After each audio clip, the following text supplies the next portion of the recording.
Assalamualaikum warahmatullahi wabarakatuh.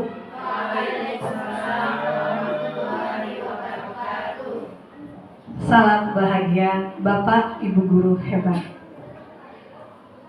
Bismillahirrahmanirrahim. Wassalatu wassalamu ala asrofil anbiya'i wal mursalin wa ala alihi wa sahbihi rasulillahi ajmain, amma ba'du. Pertama, puji syukur kehadiran Allah Subhanahu wa Ta'ala, yang mana berkat rahmat dan hidayahnya kita masih diberikan kesehatan, kenikmatan, sehingga kita masih dapat berkumpul dalam ruangan yang sangat kita cintai ini. Sholawat beserta salam tak lupa kita junjungkan kepada Nabi Muhammad Sallallahu Alaihi Wasallam, keluarga, sahabat, dan orang-orang yang tetap istiqomah hingga yaumil akhir nanti. Dan semoga kita semua termasuk ke dalam orang-orang yang tetap istiqomah hingga ajal menjemput. Amin ya robbal alamin. Tanpa memperpanjang mukadimah, Bapak dan Ibu guru hebat, izinkan Ana atau saya menyampaikan pada kegiatan pagi hari ini. Saya bersama dengan rekan saya sendiri yang bernama Ibu Rini Winingsih SPD, dan rekan saya Ibu Enda Mardiana SPD akan menyampaikan materi tentang budaya positif. Baiklah Bapak dan Ibu guru hebat, untuk pemateri pertama yang akan menyampaikan tentang budaya positif ini adalah Ibu Endah Mardiana SPD. Hal-hal yang akan disampaikan yang pertama adalah paradigma, kemudian disiplin, dan lain-lain. Kemudian nanti materi selanjutnya akan saya sendiri yang akan menyampaikan. Baiklah Bapak Ibu guru hebat, tanpa memperpanjang, langsung saja materi yang pertama akan disampaikan oleh Ibu Endah Mardiana. Kepada Ibu Endah Mardiana dipersilahkan. Baik, terima kasih kepada Ibu Ririn. Baik semuanya, Bapak Ibu guru hebat, terima kasih hari ini sudah menyempatkan atau meluangkan waktu untuk hadir. Sama-sama hari ini kita belajar tentang budaya positif. Sebelumnya tadi saya sudah diperkenalkan oleh rekan saya, Ibu Ririn. Di sini saya akan menyampaikan tentang budaya positif. Budaya positif di sekolah yaitu nilai-nilai dan kebiasaan-kebiasaan di sekolah yang berpihak pada peserta didik, agar mereka dapat berkembang menjadi pribadi yang kritis, penuh hormat, dan bertanggung jawab. Di mana hari ini saya akan mengajak Bapak Ibu semua untuk melihat kembali perubahan paradigma yang kita kenal adalah filosofi pendidikan Ki Hajar Dewantara. Di mana Ki Hajar Dewantara adalah bapak pendidikan kita. Dan sekarang ini kita sedang melaksanakan kurikulum merdeka, di mana banyak pembelajaran dari Ki Hajar Dewantara yang bisa kita petik atau kita ambil. Yang pertama adalah bukan tabula rasa, atau dulu kita mengenal bahwa anak murid kita itu adalah kertas kosong, ya. Tapi ternyata mindset itu berbeda. Ternyata anak-anak kita, anak-anak SD itu sudah mempunyai karakter masing-masing, sudah memiliki minat bakat masing-masing, yang itulah nantinya akan kita kelola bersama di kegiatan sekolah dasar ini. Kemudian semua anak terlahir dengan bakatnya masing-masing, ya. Jadi anak-anak kita ini mempunyai bakatnya masing-masing yang berbeda. Kemudian yang kedua, memiliki budi pekerti. Yang ketiga, yang keempat adalah tugas guru menuntun bakat tersebut agar anak tumbuh dengan selamat dan bahagia. Jadi tugas guru adalah menuntun, bukan menuntut. Ya, selama ini mungkin mindset kita adalah kita menuntut anak-anak kita untuk bisa, Tapi sekarang kita berupaya untuk merubah mindset tersebut. Guru adalah menuntun anak-anak kita untuk bisa menumbuhkan bakat tersebut agar tumbuh dengan selamat dan bahagia. Kemudian guru ibarat petani, anak ibarat biji jagung. Jadi yang kita tanam adalah biji jagung. Yang tumbuh bukanlah tanaman padi atau tanaman lain, tapi adalah tanaman jagung tersebut. Jadi ketika kita tumbuh, kita menanam, bagaimana proses kita agar tumbuhan tersebut menjadi tumbuhan yang bagus, sehat, tidak ada hama, dan menghasilkan buah yang baik pula. Kemudian kodrat alam dan kodrat zaman, di mana anak-anak kita ini memiliki sudah masuk ke zaman mereka gitu ya. Jadi tidak sama dengan zaman kita dulu. Jadi kita pun juga berupaya untuk memberikan pendidikan kepada anak-anak kita sesuai dengan zaman mereka. Selanjutnya adalah berpihak kepada anak. Jadi kita berupaya untuk kita mengajar kepada anak-anak kita untuk selalu berpihak kepada mereka, gitu ya. Biarkan atau berikan mereka stimulus sehingga mereka dapat menemukan sendiri. Bukan kita bantu, tapi mereka menemukan sendiri pembelajaran tersebut atau makna dari pembelajaran tersebut. Kemudian perubahan paradigma yang pertama, untuk membangun budaya yang positif, sekolah perlu menyediakan lingkungan yang positif pula, aman dan nyaman, agar murid-murid mampu berpikir, bertindak, dan mencipta dengan mereka mandiri dan bertanggung jawab. Lazimnya disiplin dikaitkan dengan kontrol. Dalam hal ini kontrol guru dalam menghadapi murid. Jadi sebelum kita belajar mindset tentang paradigma Ki Hajar Dewantara, kemudian sekarang kita akan masuk ke menumbuhkan budaya positif di lingkungan sekolah kita. Perubahan paradigma, teori kontrolnya berikut ini dari paparan dari Dr. William Glasser dalam kontrol teori untuk mengurutkan miskonsepsi tentang kontrol ya. Yang pertama, ilusi guru mengontrol murid. Yang kedua, ilusi bahwa kritik dan membuat orang merasa bersalah dalam menguatkan karakter. Yang ketiga, ilusi bahwa semua penguatan positif efektif dan bermanfaat. Kemudian yang keempat, ilusi bahwa orang dewasa memiliki hak untuk memaksa. Jadi itu paradigma yang tidak benar ya. Kemudian perubahan paradigma di sini, bisakah kita mengontrol seseorang? Stimulus respon. Yang pertama, kita mencoba mengubah orang agar berpandangan sama dengan kita. Nah, teori kontrolnya adalah kita berusaha memahami pandangan orang lain tentang dunia. Kemudian perilaku buruk dilihat sebagai suatu kesalahan. Teori kontrolnya adalah semua perilaku memiliki tujuan. Kemudian stimulus responnya, orang lain bisa mengontrol saya. Teori kontrolnya adalah hanya Anda yang bisa mengontrol diri Anda. Kemudian stimulus responnya, saya bisa mengontrol orang lain. Teori kontrolnya, Anda tidak bisa mengontrol orang lain. Stimulus responnya, pemaksaan Anda pada saat bujukan gagal. Teori kontrolnya adalah kolaborasi dan kesepakatan menciptakan pilihan-pilihan baru. Stimulus responnya, model berpikir menang atau kalah. Teori kontrolnya adalah model berpikir masing-masing. Baik, kita lanjut ke disiplin.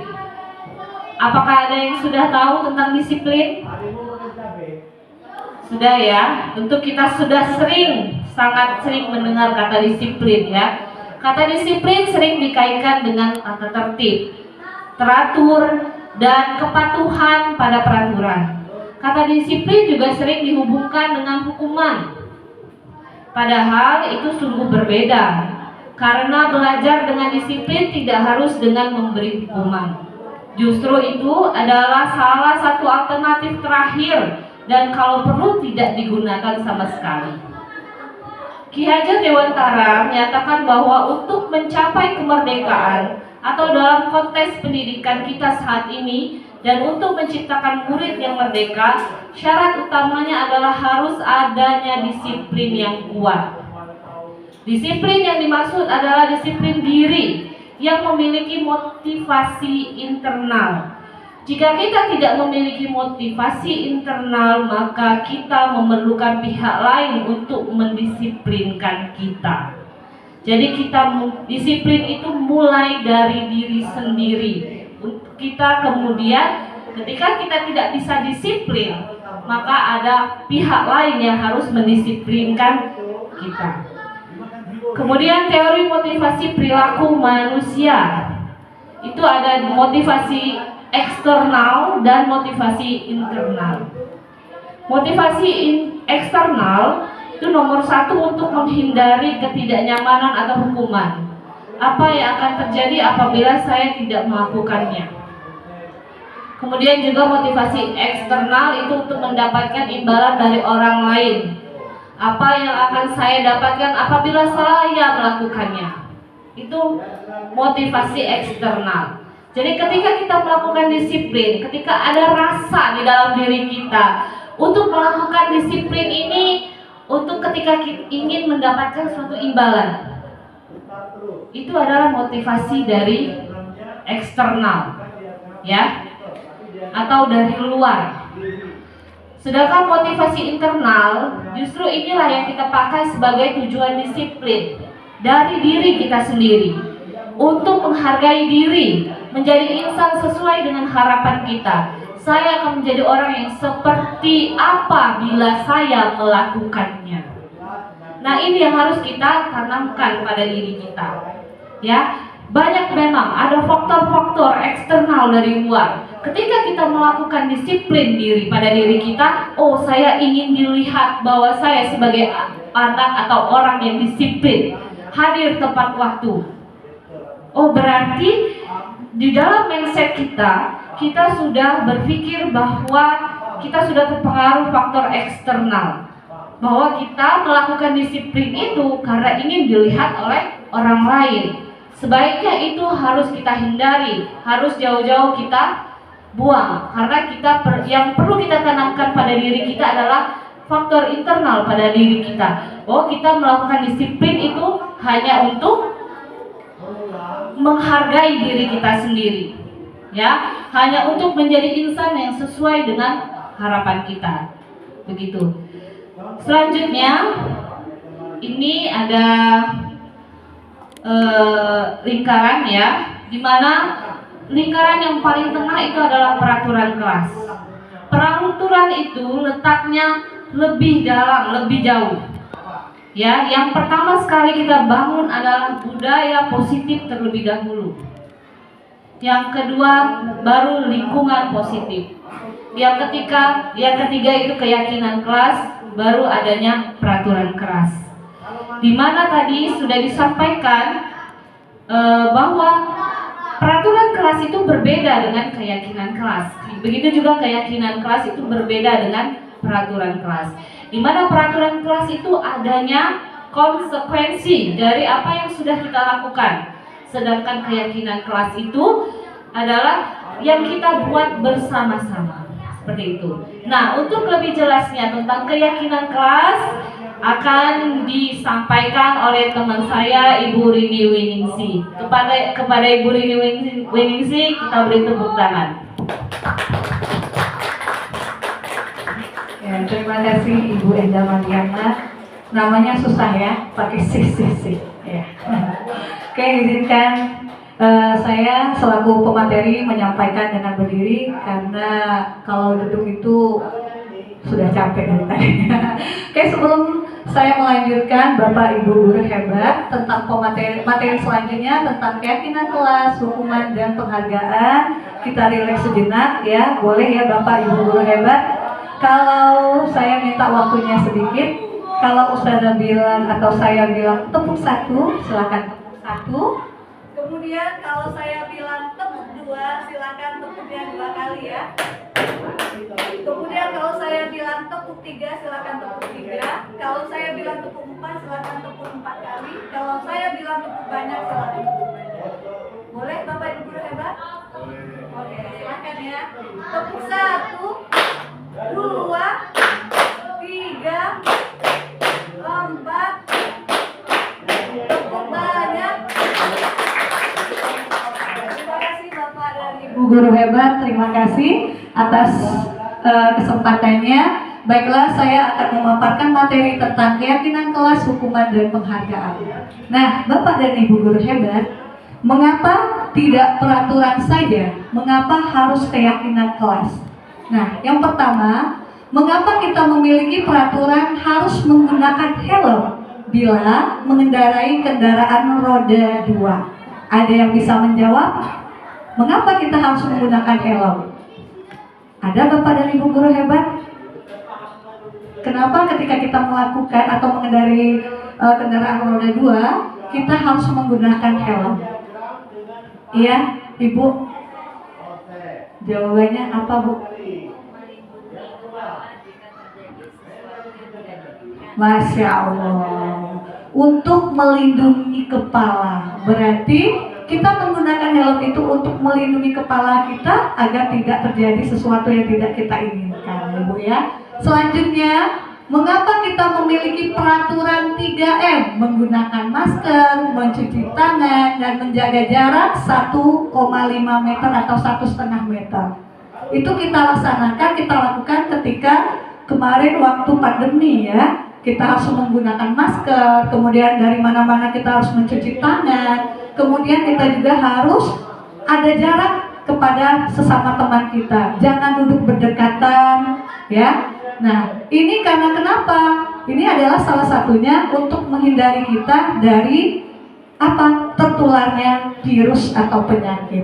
Selanjutnya, mengapa kita memiliki peraturan harus datang tepat waktu pada saat mengikuti pelatihan?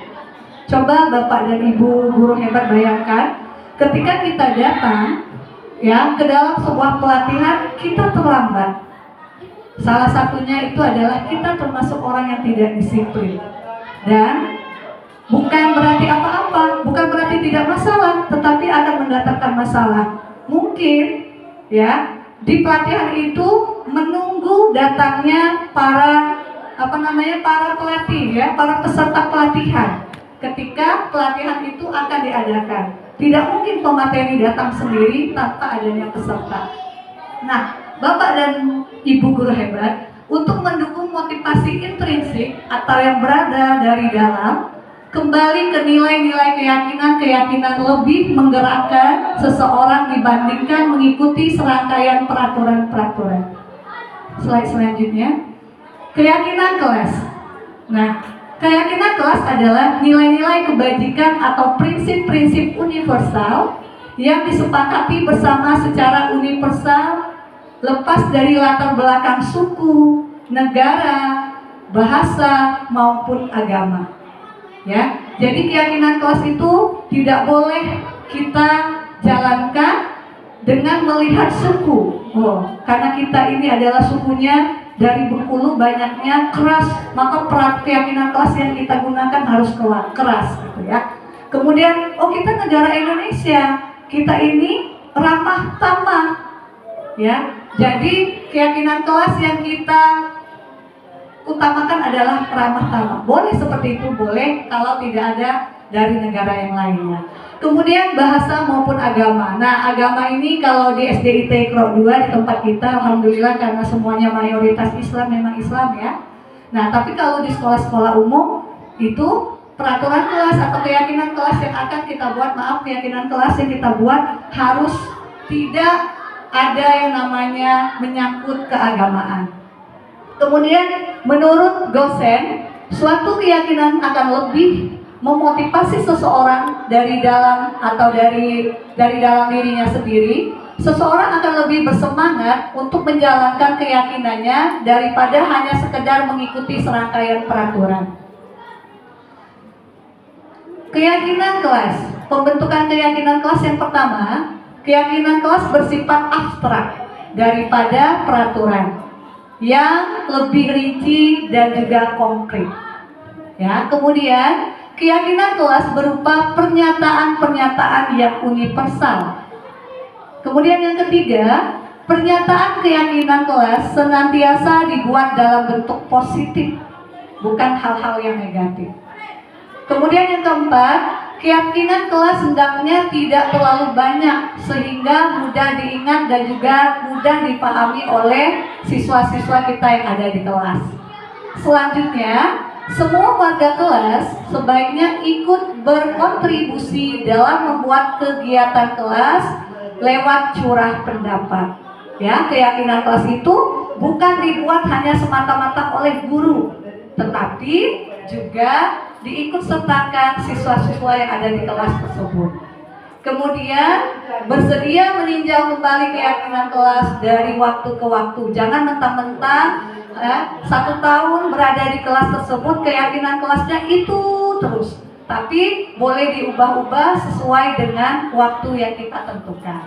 Next, selanjutnya Ustazah. Oke, di sini ada peraturan dan juga ada perbedaan peraturan dan keyakinan kelas. Yang pertama, selalu kembalikan buku ke tempatnya. Itu adalah peraturan. Sedangkan keyakinan kelas atau nilai kebaikan yang dituju adalah kita meminta siswa kita untuk belajar bertanggung jawab. Kalau dia sudah membaca buku, letakkanlah di tempatnya. Itu peraturan. Tapi keyakinan kelas yang kita harapkan adalah bertanggung jawab. Kemudian yang kedua, dilarang mengganggu orang lain. Itu peraturan kelas. Sedangkan keyakinan kelas menghormati orang lain dan juga diri kita sendiri.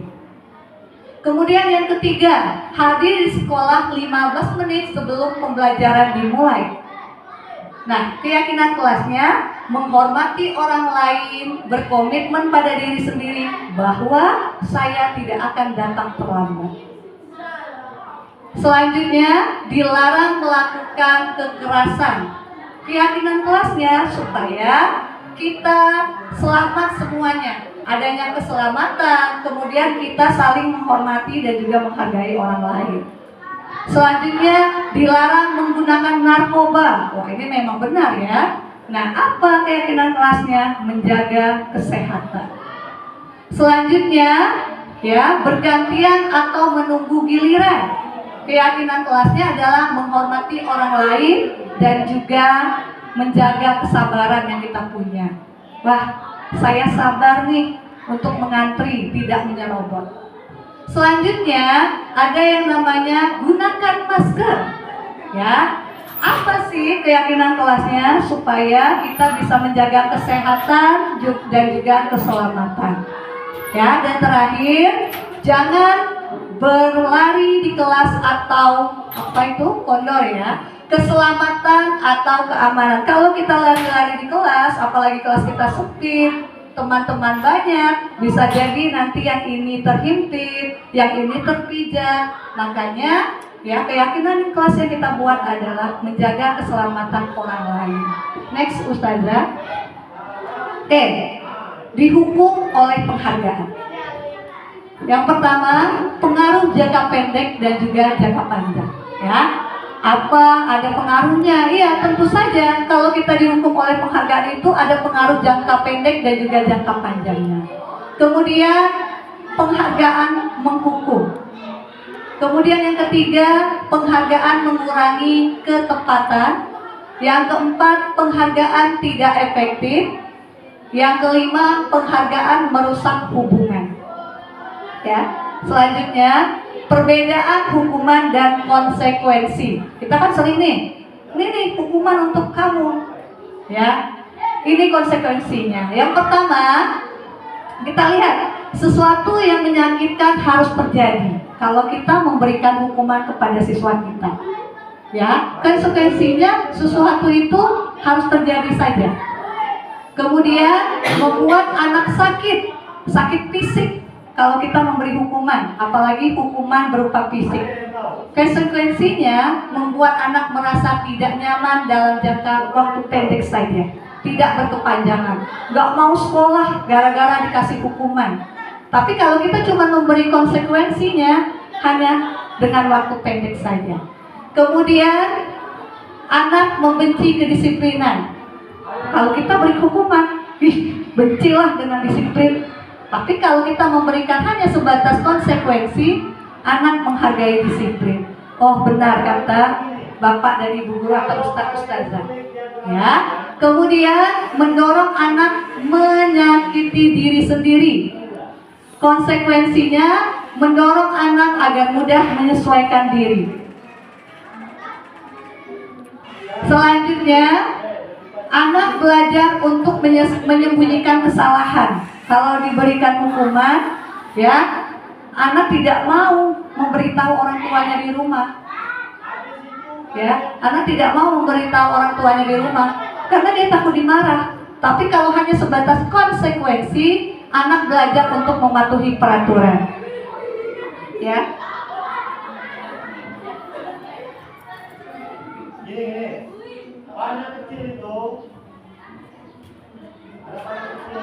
Selanjutnya, marah, rasa bersalah, dipermalukan, merasa tak dihargai. Tapi kalau konsekuensi, kehilangan hak, membuat tidak nyaman, diasingkan untuk sementara saja, tapi tidak berlarut-larut. Seperti judul lagu ya, berlarut-larut. Selanjutnya, kita lanjutkan ya. Selanjutnya, ini ada kebutuhan dasar manusia. Ya, kebutuhan dasar manusia. Manusia itu perlu adanya yang namanya kasih sayang atau cinta. Ya, percaya atau tidak percaya, diyakini atau tidak diyakini, semua manusia membutuhkan kasih sayang dan rasa cinta. Seperti ya, anak-anak kelas kita, anak-anak yang ada di kelas kita, di sekolah kita, dia sangat butuh perhatian dan kasih sayang kita. Siapa lagi yang akan menyayangi mereka jika bukan Bapak dan Ibu guru hebat yang ada di sekolah itulah. Ya kan? Sama dengan anak kita pribadi. Kita yang menyayanginya, kita yang mencintainya. Tidak mungkin orang tua lain yang menyayangi dan mencintainya. Selanjutnya, ya, maaf, masih yang tadi, Ustazah. Ya. Kemudian ada kesenangan. Ya. Anak-anak di sekolah sangat perlu yang namanya kesenangan. Bukan hanya sibuk belajar setiap hari dari pagi hingga sore, ya. Tapi mereka juga perlu yang namanya kesenangan. Karena memang masanya, apalagi siswa-siswa SD, ya. Jangan siswa SD. Saya sendiri sebagai seorang guru juga perlu sekali yang namanya kesenangan. Ya, coba kita bayangkan kalau hidup kita setiap harinya sedih. Bagaimana sih wajah kita, ya kan? Kemudian ada yang namanya juga ini penguasaan, ya. Dan ada juga yang terakhir namanya kebebasan. Kebebasan dalam bermain, kebebasan dalam belajar, kebebasan dalam bergerak, kebebasan dalam bertingkah laku. Namun, sebagai orang tua atau guru yang berada di sekolah, kita harus ya memperhatikan juga, kemudian mengontrol, dan juga kita harus ya memilah dan memilih kebebasan apa yang diperbolehkan dan kebebasan apa yang tidak diperbolehkan. Next, Ustazah. Ya, sebagai contoh, ini ada contoh. Ibu Ani, guru kelas 5 di SD Pelita Hati, sedang bingung menghadapi ulas salah satu murid di kelasnya. Agus namanya. Ya, beberapa anak telah datang dan mengeluhkan Agus yang seringkali meminta bekal makan siang mereka dengan paksa. Jika Anda menghadapi situasi seperti Ibu Ani, kita sebagai Bapak dan Ibu guru hebat, apa yang akan Anda lakukan? Menurut Anda, kira-kira apa alasan Agus melakukan hal itu? Next, Ustazah. Dalam konteks penerapan, ya, disiplin positif, Ibu Ani sebaiknya mencari tahu alasan Agus melakukan, ya, agar mengetahui kebutuhan mana yang sedang berusaha dipenuhi sama Agus. Yang pertama, apabila jawaban Agus karena ia lapar dan orang tuanya tidak membawakan bekal makan siang, kebutuhannya adalah bertahan hidup. Ya, Kemudian, apabila jawaban Agus karena ia senang temannya jadi memperhatikan dia, kebutuhannya adalah cinta dan kasih sayang. Kebutuhan kasih sayang terhadap sesama teman.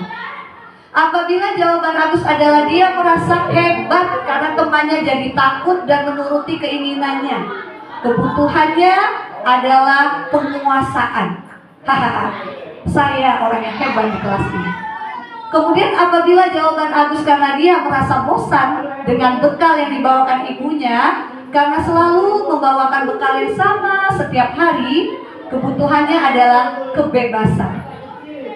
Ya, dan terakhir, apabila jawaban Agus adalah karena iseng dan dia menikmati ekspresi wajah temannya yang kesal karena diambil makanannya, kebutuhannya adalah kesenangan.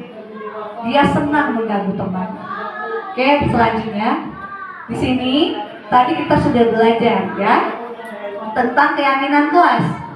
Sekarang kita akan belajar tentang apa itu restitusi. Restitusi adalah bukan nama orang ya, Bapak dan Ibu guru hebat. Restitusi itu adalah proses menciptakan kondisi bagi murid untuk memperbaiki kesalahan mereka, sehingga mereka bisa kembali pada kelompok mereka dengan karakter yang lebih kuat. 9 ciri-ciri restitusi. Yang pertama, bukan untuk menebus kesalahan, namun untuk belajar dari kesalahan. Belajarlah dari kesalahan yang kita buat. Ya. Kemudian yang kedua, memperbaiki hubungan. Ya, jadi dengan adanya restitusi, hubungan antara siswa dan murid, siswa dan guru, mohon maaf, itu akan kembali terjalin dengan baik. Ya, tanpa ada, kata siswanya, saya tidak suka dengan guru itu, killer. Ya kan, Bapak dan Ibu guru hebat. Kemudian tawaran, bukan paksaan. Kita menawarkan, bukan memaksa siswa kita. Kemudian restitusi menuntut untuk melihat ke dalam diri. Ya, apakah benar yang Anda lakukan? Apakah salah yang saya lakukan? Selanjutnya, restitusi mencari kebutuhan dasar yang mendasari tindakan. Restitusi diri adalah cara yang paling baik untuk memperbaiki diri. Selanjutnya, restitusi fokus pada karakter bukan tindakan. Ya. Selanjutnya, restitusi fokus pada solusi, bukan mencari kesalahan. Yang kesembilan, restitusi mengembalikan murid yang berbuat salah pada kelompoknya, bukan menjudge, kamu benar-benar salah karena hari ini tidak bawa topi, kamu dihukum. Bukan seperti itu ya. Ini ada segitiga restitusi. Maaf ya, Ustazah. Ini adalah segitiganya dari mulai tahapan awal, tahapan kedua, dan tahapan ketiga. Pertama kita menstabilkan dulu identitas, kemudian kita menanya, baru kita meyakinkan. Ya, kita yakinkan. Ya, Ustazah. Selanjutnya, next Ustazah. Ya. Ini tahapan segitiga restitusi. Yang pertama, menstabilkan identitas. Apa sih maksudnya? Ya, berbuat salah itu tidak apa-apa. Misalnya nih ada contoh. Di sini saya sebagai guru, kemudian ada siswa saya di sampingnya. Ya, saya menstabilkan dulu identitas ketika siswa saya melakukan kesalahan. Membuat salah itu tidak apa-apa, nak. Ya. Tidak ada manusia yang sempurna, nak. Ibu juga pernah melakukan kesalahan. Nah, ini ya. Kemudian kita bisa menyelesaikan masalah ini. Tenang saja, kamu nggak perlu takut. Ibu tidak tertarik mencari siapa yang salah antara kamu maupun kamu. Misalnya ada dua temannya ya. Di sini ada yang namanya Jono dan Joni misalnya. Ya, Jono, ibu tidak tertarik. Ya, mau siapa yang salah antara kamu dan juga Joni, tetapi ibu ingin kamu tahu saja. Ya. Kemudian selanjutnya Ustazah, tahapan segitiga restitusi yang kedua yaitu validasi tindakan yang salah.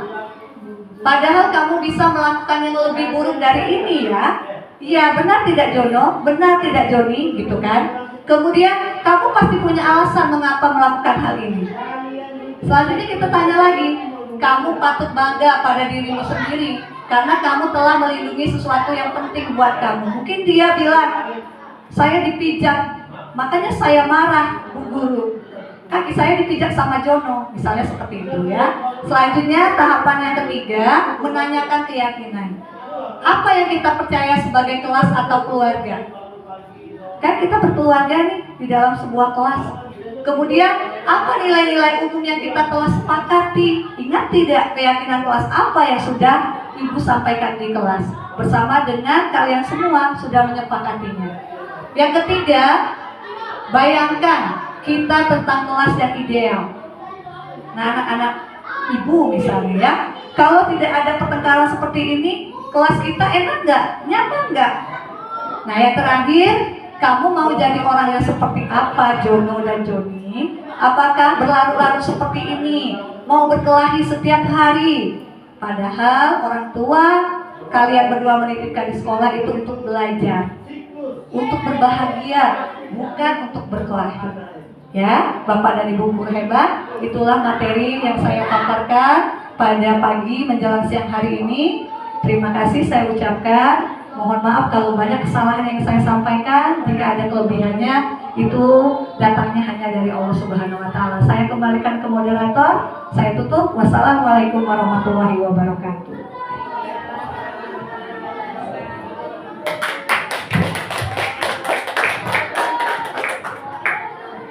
Baik, terima kasih Ibu Ririn sudah menyampaikan beberapa hal. Yang pertama tadi adalah keyakinan kelas, yang kedua tadi adalah tentang segitiga restitusi. Harapannya setelah kita belajar ini, mudah-mudahan kita bisa bersama-sama membentuk budaya positif di sekolah kita. Kita membangkitkan kembali motivasi dan semangat kita dengan tujuan utama adalah menjadikan anak-anak didik kita menjadi anak-anak yang bahagia, anak-anak yang sukses, dan anak-anak yang bisa mencapai apa yang dicita-citakan.